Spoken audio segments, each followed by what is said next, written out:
Meu nome completo é Eduardo Hiroshi Yoshimura, para justificar, né? A ascendência japonesa já tá aí. Eu tenho 21 anos. Here we go! Comecei a me maquiar e fazer essas coisas quando eu era bem novo, assim, tinha uns 13, 14 anos, antes, assim, talvez. Porque eu curti umas bandas góticas japas, assim, que tem muita androginia, muito crossdressing, e eu comecei a fazer esse tipo de coisa, assim,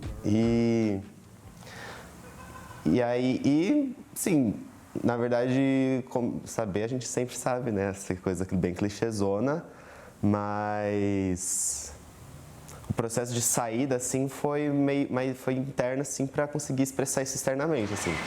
Eu acho que desde muito pequena eu já sabia que eu não sentia a mesma coisa que os meninos heterossexuais sentiam. E isso foi uma coisa que eu fui explorando sozinho mesmo, assim, ao longo dos anos, até entender bem o que eu sentia em relação à minha sexualidade, assim, que não era o que eu sempre via nas pessoas. Mano, minha primeira grande paixão foi uma menina, assim, descaradamente. Foi com uns 14, eu acho, uns 14 anos. Não foi pra mim, tipo, um choque muito grande. Mas, eu percebi que eu não sentia mais atração por caras, tipo, gosto, tenho amigos. Mas, assim, pra me relacionar mais fisicamente e tal, é tipo, mulheres. Eu me reconheci homem trans há 2 anos atrás.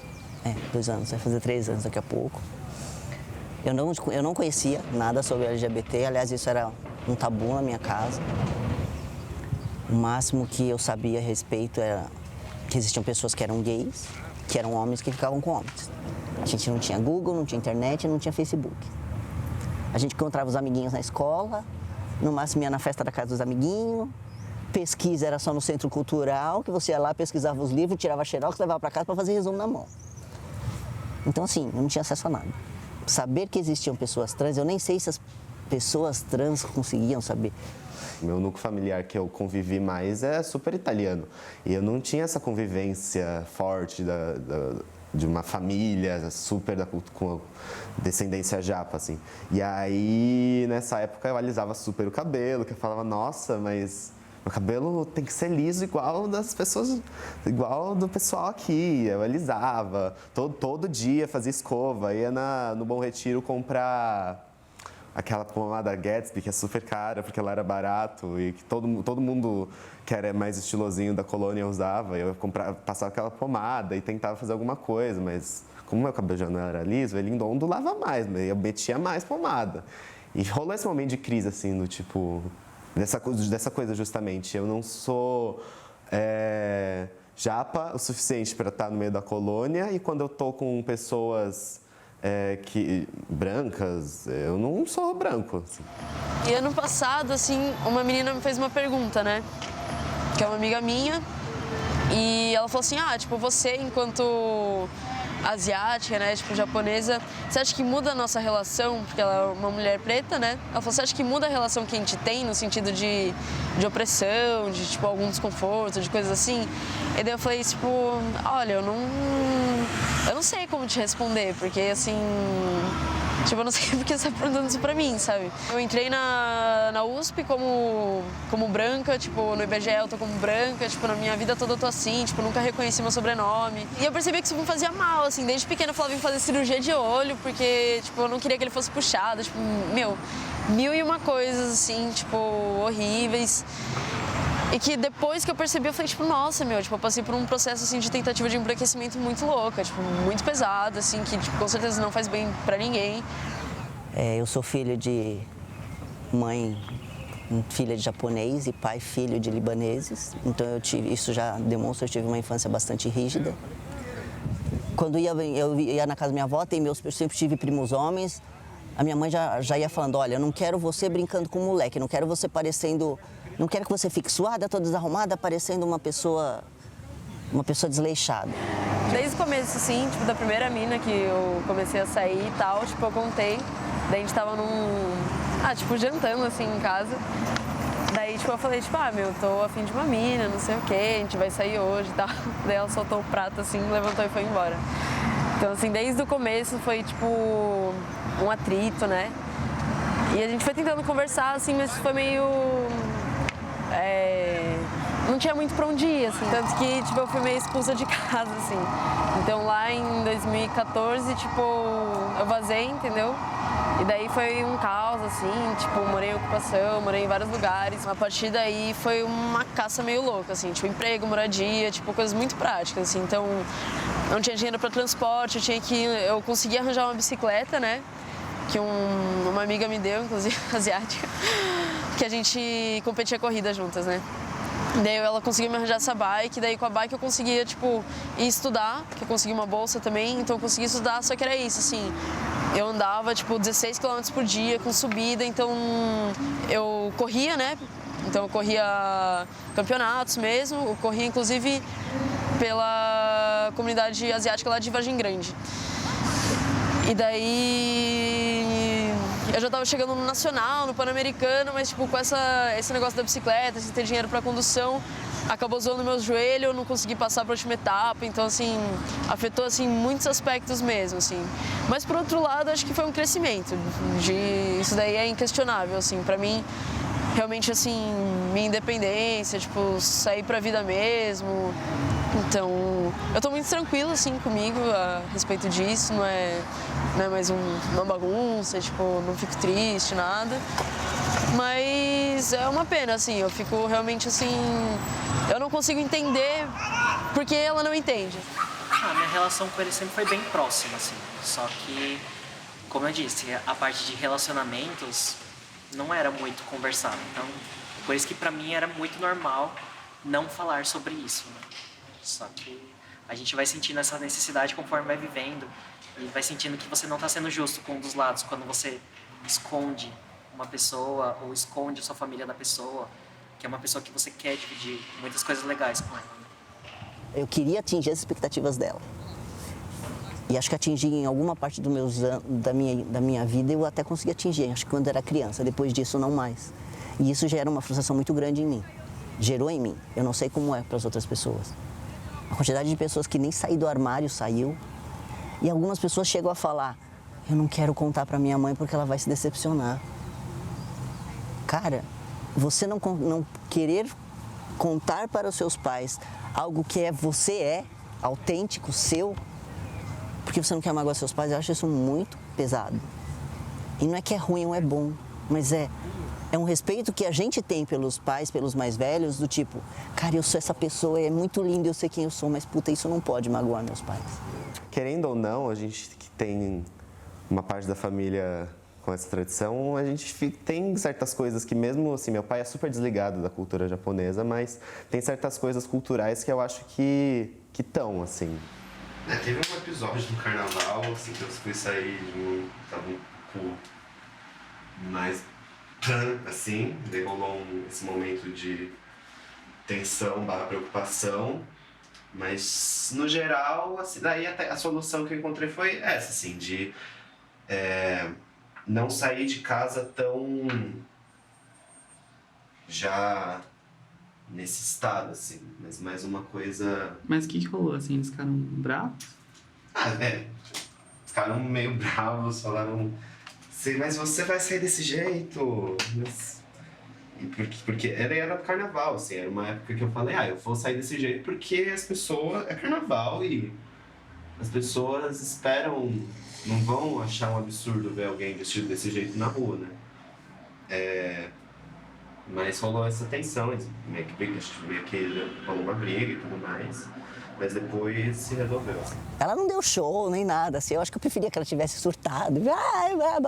Não, ela só olhou pra minha cara e falou assim, eu nunca vou chamar você pelo seu nome que você está dizendo. Eu te batizei com um nome e esse é o seu nome. Aí eu respirei fundo e falei, ok.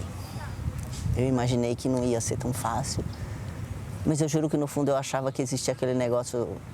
Não é que existe, mas o amor incondicional. Eu falei, não, o amor incondicional de mãe supera tudo. Mas hoje eu sei que ela entende melhor, ela digeriu, assentou a história. E, enfim, eu também trabalhei melhor essa questão comigo. Porque foi difícil, quando eu ouvi dela que ela nunca ia me chamar pelo meu nome social, eu fiquei muito chateado, né? Cara, eu não me reconheço por aquele nome e ela não vai me chamar por aquele nome. Mas passar o tempo também, e eu também entendi que ela deu à luz a uma menina. E na cabeça dela, eu penso, ela casou, aquela coisa bem um processinho, ela casou, engravidou e estava esperando aquela criança muito esperada, era uma menina, veio uma menina e criaram como uma menina com todos os direitos que tinha de menina. Eu tive vestido, frufru, Maria Chiquinha, aquelas coisas todas que menina tinha, entendeu? E na cabeça dela aquilo foi aquilo. E aí como é que eu chego com os meus 45 anos, vir na cara dela e falar, ó, não era menina. É o meu direito, eu me reconheci. Eu penso que eu tenho que ser benevolente com ela, porque ela tem quase 80 anos, cara. Eu não posso virar para uma mulher, uma senhora de quase 80 anos e falar que tudo que ela fez por mim é inválido só porque eu me reconheço homem. E aliás, se eu me reconheço homem e sou o homem que eu sou, é porque eu fui a mulher que ela educou. Então, não foi fácil eu chegar nessa conclusão. Foi muito tempo de mágoa, eu também digerindo. Mas hoje eu entendo que não posso fazer ela engolir, não dá.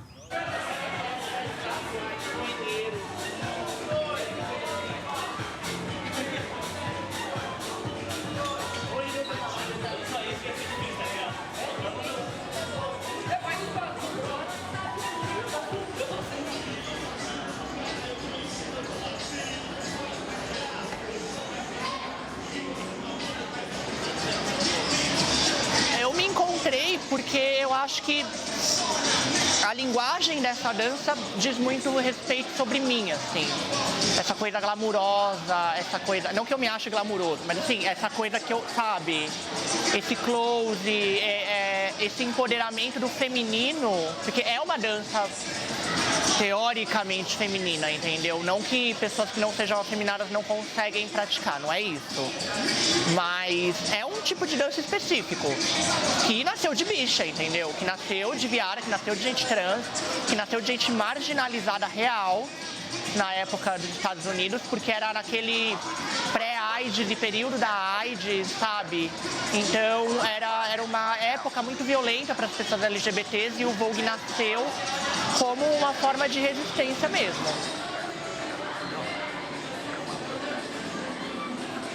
Existem condições específicas de você ser uma pessoa LGBT asiática do que, por exemplo, você ser uma pessoa branca padrão, entende?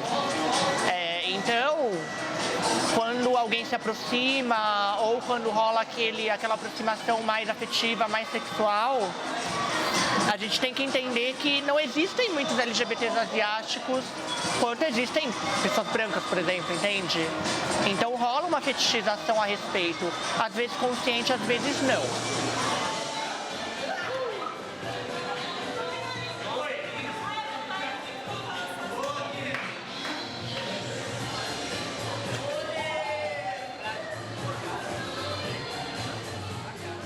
Você já viu algum japonês famoso na televisão? Eu falei, tem pessoa X, Y, Z e tal, assim... Tem que rolar um esforço para lembrar alguns nomes, porque a representatividade realmente é uma questão, assim, né? O primeiro contato, assim, que eu tive, tipo, que eu me lembro, né, de quando eu era pequena, com a relação da mulher asiática, assim, era muito, assim, submissa. Ela é submissa, ela é tímida, ela é delicada. E, assim, foi uma coisa que eu nunca me identifiquei, entendeu? Tipo, pra mim, não, mano, eu queria, sabe, ser o lutador, entendeu? Eu queria ser o Jack Chan, assim, tipo, não as princesas. Surge muito anúncio procurando pessoas com esse perfil também, sabe? Daí é só meio que você junta os pontos e você entende. É porque eu não me encaixo nesse perfil porque eu sou asiática, assim. E você imagina assim, eles querem um... Por exemplo, se eu fosse fazer um negócio desse, eu ia lá como homem de faixa etária 21 a 25, sei lá, acho que eles colocariam. Você imagina, mas será que eu pegaria um papel assim? Ou eles querem aquele cara branco, bonito, etc. Nanana. Aí você fala, talvez não seja o que eles estejam procurando. Assim, a solução que eu encontrei é fazer eu faço o meu, sabe? Se esse espaço não existe, eu crio o meu. Can't wait to get you shook up faster than you can try to hate it. You can try to hate it, you can try to fake it. But baby, I said, get up on me, my body's got you bleeding. Let me up and breathe in, you're only saying up on me, my body's got you bleeding. Let me up and breathe in, you're only saying. Mesmo uma pessoa asiática muito bonita, ela vai ser um japonês bonito. Ela vai ser um japa, sabe, malhado ou gostoso.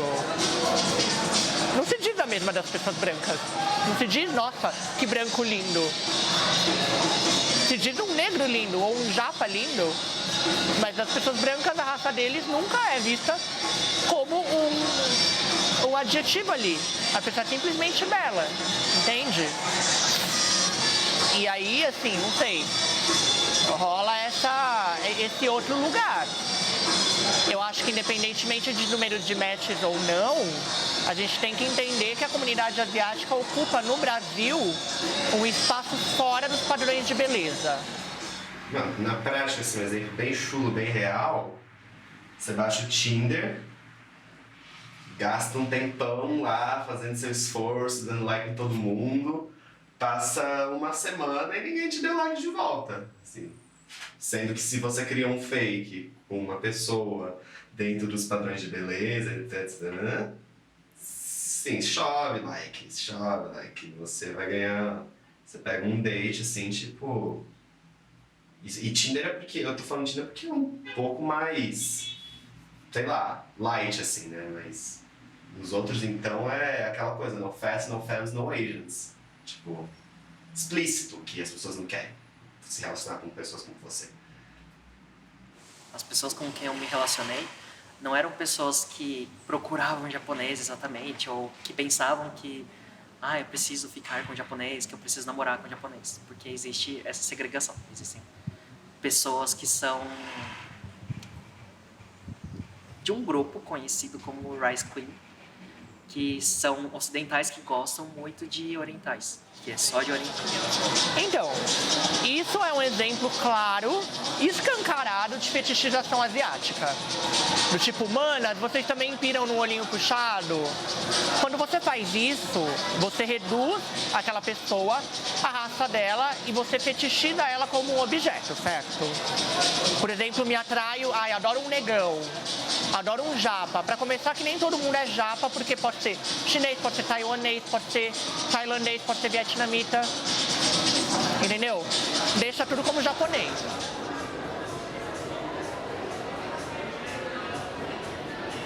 Uma vez, inclusive, um garoto me disse assim, você é muito lindo. E olha que eu não me atraio por japoneses. E olha que eu costumo não me atrair por asiáticos ou por orientais, mas você é muito bonito. Então, assim... Aí eu falei, olha, isso que você está fazendo é completamente fetichizar ou rebaixar toda uma classe de pessoas. Entendeu? Às vezes as pessoas não sabem disso, elas não percebem esse tipo de relação porque elas não passam na pele. Vira e mexe me param pra, tipo, perguntar se eu gosto de K-pop, se eu sou K-popper, se eu tenho uma banda, assim, tá, tipo assim, caixas de supermercado, assim, tá, tipo, uma coisa assim bem curiosa. Ou sei lá, se eu passo no Centro Cultural da Vergueira, tipo, vira e mexe, assim, alguém me para e fala, tipo, mas você dança, você canta, tipo, e eu fico meio assim... Sei lá, eu nem sou da Coreia, assim, eu sou do Japão. Existe muita admiração pelos cantores de K-pop, esse universo do K-pop. Também tem muitas pessoas que se atraem por esses garotos e tal. Mas até onde isso também não é, de algum modo, uma fetichização? Um gosto pelo diferente, né? O que eu vejo é isso. Me disseram muito que a minha beleza era exótica, mas o que é exótico? Até eu entender que o exótico era que não era padrão. esse estigma de que o asiático, o negro, as minorias étnicas são pessoas difíceis de se maquiar sempre me perseguiu. Seja em profissionais, seja em escolas, e isso me deixava muito chateada. Até que um dia um dia essa semana, eu refleti que a gente não é difícil, só não tem quem saiba fazer, porque a gente é uma minoria. Então, eu meio que, sem querer, eu me especializei em fazer esse tipo de gente, os asiáticos, porque eu sou a minha tela. Eu já ouvi muito, assim, tipo... Ah, não, mas, tipo, eu adoro uma japinha, tipo... tipo, eu não gosto de você, sabe? Ou... Ah, não sei, porque o japonês é gostosa, tipo, umas coisas assim... Nossa, eu queria ver duas japas juntas, tipo... Esses comentários, assim, tipo, eu já ouvi... São, tipo, gente, não, por favor, não falem isso, assim, é muito horrível. Quando eu tô assim, acho que a diferença maior é que o assédio começa a ser físico. Tipo, de passar a mão na bunda, assim. Outro dia eu tava ensaiando na Vergueiro, que é, sei lá, um lugar normal, assim, aberto, de dia. E tava ensaiando de salto e com uma maquiagenzinha, assim, porque eu gosto de... Que acho que dá, assim, é bom, dá pra entrar mais na coisa artística, assim, né? E chegou um cara, passou e ficou olhando.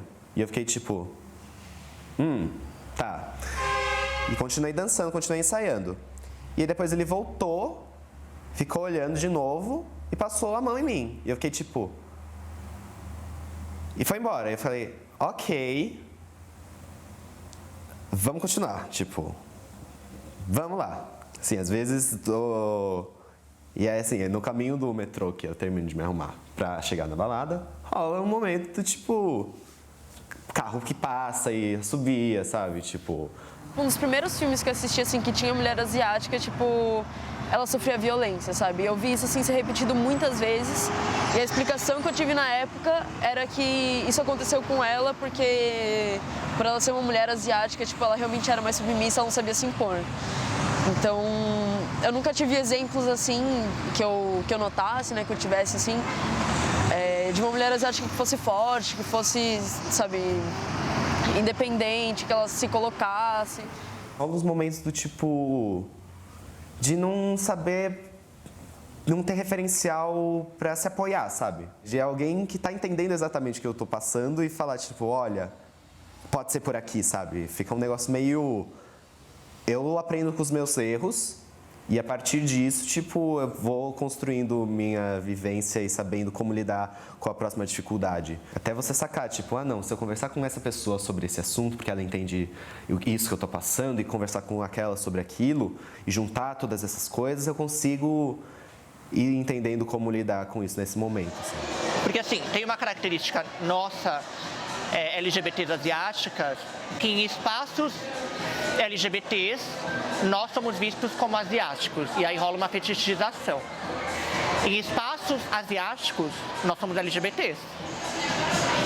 Então é um não lugar, entende? A gente nunca tem um lugar específico onde... Agora está começando a aparecer militância LGBT asiática, já tem grupos a respeito que falam sobre isso, né? E, inclusive, eu parabenizo muito essas iniciativas que eu acho que são muito importantes. E a gente procura agregar essas pessoas e debater e discutir todas as nossas necessidades, as nossas frustrações, desabafar, verbalizar, porque são coisas, normalmente todos nós vivemos em ambientes nos quais a gente tem que ficar muito restrito, muito calado. A gente não pode falar nem às vezes nem para a família, tem gente que não fala, a família nem sabe. Aquela coisa que às vezes é meio óbvia, tipo, eu acho que é óbvio que eu sou gay, mas tipo, ninguém fala abertamente. E para que a gente mostre que as nossas necessidades e as coisas que a gente sente, os nossos sentimentos, eles não são mimimi, não são... não podem ser diminuídos. Que é o porte. O que seria o porte? Você percebe que todas as frases, apesar de elas estarem conectadas, tipo, a imagem geral, para você ter uma imagem geral, você não... Só o verso em si, ele não está necessariamente falando do próximo. Em japonês, tem certas palavras que elas têm esse porte. Em japonês é o ya. Kuruike ya. Aí, corta ali. A imagem acabou. No português, isso acaba ficando um pouquinho mais nebuloso. Maquiagem não é para esconder algo que eu sou, ela é para tirar algo que está dentro de mim, escondido e com medo, para que eu tenha coragem. Então a maquiagem é minha armadura social, onde eu posso ser eu mesma, sem medo de que as pessoas me julguem. Eu me defino como uma bissexual, demissexual, né? Eu me atraio muito pelo intelectual das pessoas, só que isso para mim foi uma descoberta, não uma descoberta porque eu sempre soube, eu me assumi recentemente, depois do fim de um casamento heterossexual. E hoje eu entendo que minha avó me dizia que só ia descansar quando eu me casasse, porque na verdade ela queria que alguém me cuidasse, só que eu cuido de mim. Eu não sou nem a princesa, nem o príncipe. Eu sou o meu próprio exército.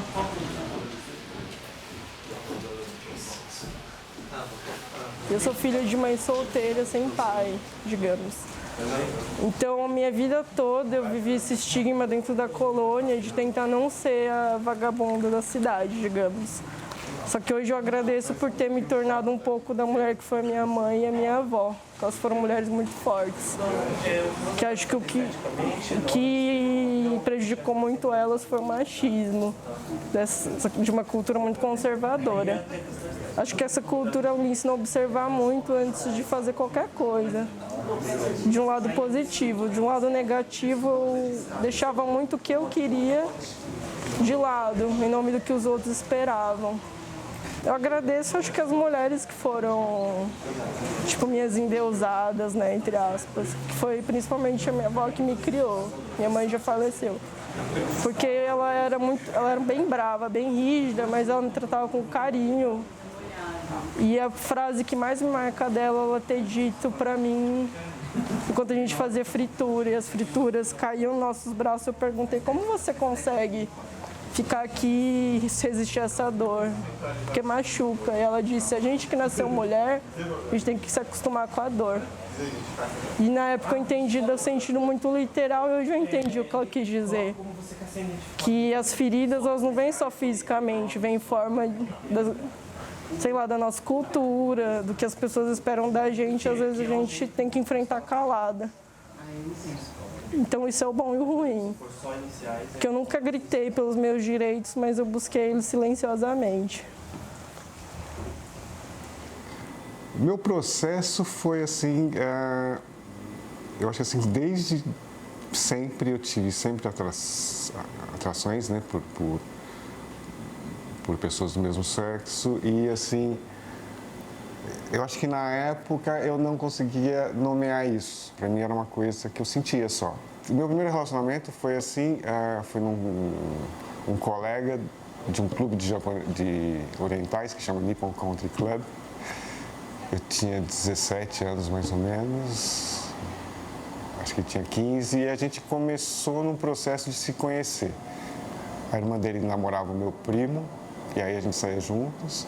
E assim, foi alguém que a gente começou juntos, a gente não sabia nada. E eu fiquei com ele 17 anos. Com 20 anos, nós decidimos ir para a Inglaterra.